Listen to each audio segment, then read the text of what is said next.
Tell I'm quite into this. I am a purist when it comes to bowed string instruments. So when these came out, I was skeptical. This is a Glasser Composite Carbon V4/4 cello. And this is not my cello, I borrowed it from my friend's shop. This is all composite carbon, all the way through, including pegs, fretboard, everything is carbon.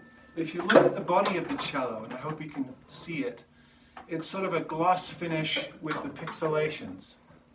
I don't know if you can see that. But when you look at the neck, it's like a matte finish so your hands don't get caught up on the fretboard. And the fingerboard, sorry, not a fretboard, it's a fingerboard, there are no frets on a cello. The fingerboard is actually part of the neck, so it's not a separate board like a standard traditional cello. This is carbon fiber too, and it has these Whitner pegs that are, for friction pegs, the nicest I've ever dealt with. They are beautifully fit. There are no issues with the peg slipping or having to use peg dope or peg soap or anything like that. And I had this thing in a case for 2 or 3 weeks. I got it out of the case today, and it was in tune. I didn't even have to tune it. It was already in tune. You can see that they've made the scroll. Traditionally, the peg box, everything looks like a traditional cello, but the materials are different. They're all carbon fiber, composite carbon instruments. Let me show you a shot of the back.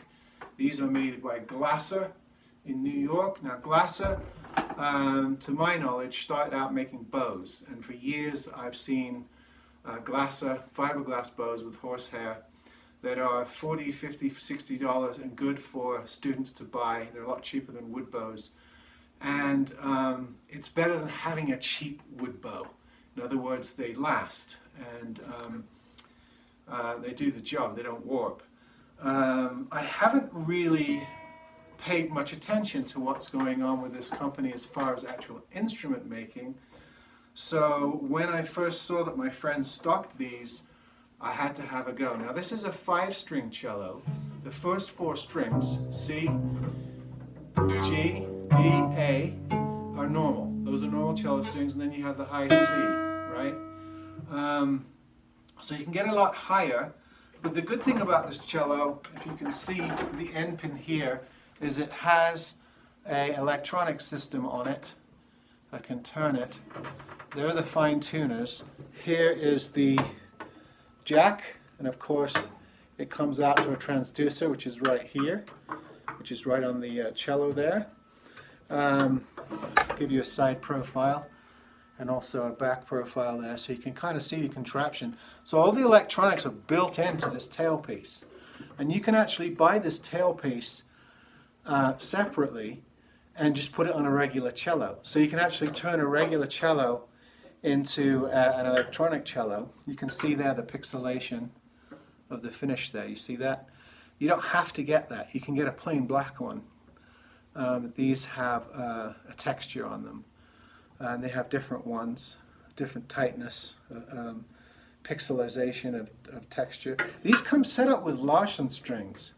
Now Larsen strings are orchestral grade, and they're very expensive. For a set of these strings you see here, it costs well over $100 for a set of those. So they don't come with cheap strings, they come set up with really good strings. The neck is fantastic. And then when I played it, I was really surprised with how it competes with a wood cello. I have two regular cellos, one Czech made from the 19th century and the other one early 20th century German made cello by John Juzek of Prague, but this was one of his German made cellos, which I really like, and I play them most of the time. This chappy here, oh, I also have a Yamaha electric cello, but this guy here is a real revelation. I think this is the future. As exotic hardwoods become rare and are taken off the market, like Indian rosewood, soon to be Pernambuco, which is what good bows are made out of, and also ebony, which is what most violin and cello fingerboards are made out of. I really think carbon fiber is going to be more and more prevalent. I've seen these sort of made to look like wood. I think if you've got a carbon fiber cello, you might as well not try to make it look like wood, just go with the color. But anyway, I'm really impressed with these, and it's fun to play a 5-string cello.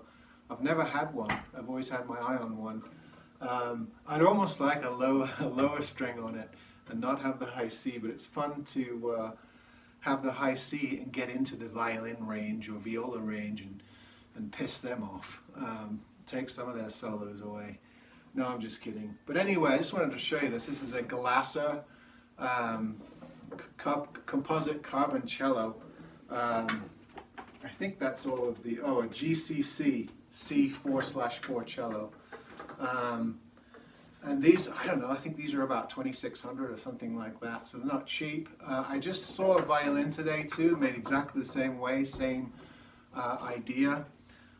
Those sell a little bit cheaper, around $700. And the person who played it, I saw playing it, was just absolutely gobsmacked by it. They were used to playing traditional violins, but they were really impressed with this instrument. So I expected not to like this, but I do, and I really want to try this out on some of my recordings. Cello is a difficult and temperamental beast to record. It's a lot different than a guitar. I've had some good luck with condenser mics, but I want to try this preamp system here and see how it works for recording. So my friend has kindly let me hold on to this for a while, and I'll get to play around on it. But I had to make a video and show you and share my excitement because this is sort of like a forward thinking, and this is a very conservative part of the music industry. Violin makers do not accept change lightly. They're very traditional. The tradition goes back to the 15th and 16th century. They're basically making violins on the same principles as the early violins were made back in the time of Amati and Guarneri and Stradivarius. So you haven't seen a whole lot of change, but this really does sort of bring in a whole new era of bowed string making, and that's the carbon fiber instruments. And of course, these are also coming into the guitar world. I haven't actually got a rain song guitar yet, but they're about $5,000, and I hear they're also very, very impressive. I hope someday to play one. Made out of the same material as this. So I think this really is going to be part of our future in the music industry, carbon fiber material, which can be manufactured and won't run out like our exotic hardwoods are. Also, it's not susceptible to humidity. It takes more abuse. You could probably gig with this and bash it around a lot more than a regular cello. Not that you'd want to, but it can probably withstand a lot more abuse, road abuse. Probably not as prone to warping on the neck. All kinds of positives.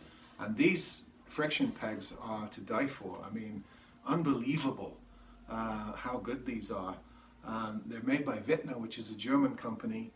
They're very expensive, and they've been installed on all these machines to give you optimal tuning. So there you go. I just wanted to share that with you, something a little bit different. This is a Glasser carbon fiber cello, and I'm going to go back to playing it. So see you later.